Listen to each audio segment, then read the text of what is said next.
So if you're a teacher and you're planning to use this game, here are just a few tips that we can give you. So remember that each set is basically for minimum 3 individual players or maximum 4 individual players, or minimum 3 pairs of players or maximum 4 pairs of players. So basically you have between 3 to 8 players per kit, which means you're looking at probably anything between 2 to maximum 4 sets per class, depending on the size of your class. I would advise that you keep 1.5 hours of your course in order to, first of all, explain the rules, secondly, play the game, thirdly, give a feedback session on the expressions used, and also some form of debriefing mode with the students for them to give you feedback as the experience as a player learner.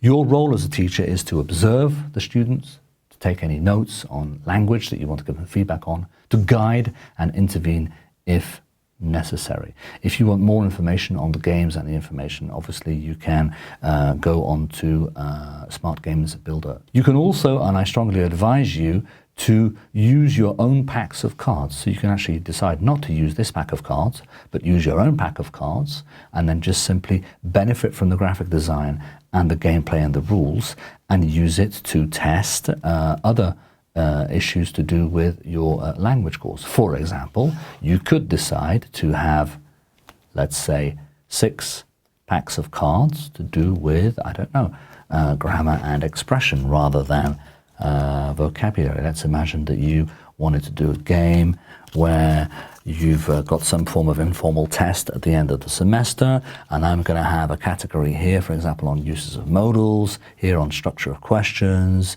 here on tag questions, here on, I don't know, forms of compound nouns, adjectives, and you know, some form of joker pack. And then as you go around the board, you simply, depending on where you land, you decide to take a card from that pack. Okay, so enjoy playing Knightsbridge and see you soon.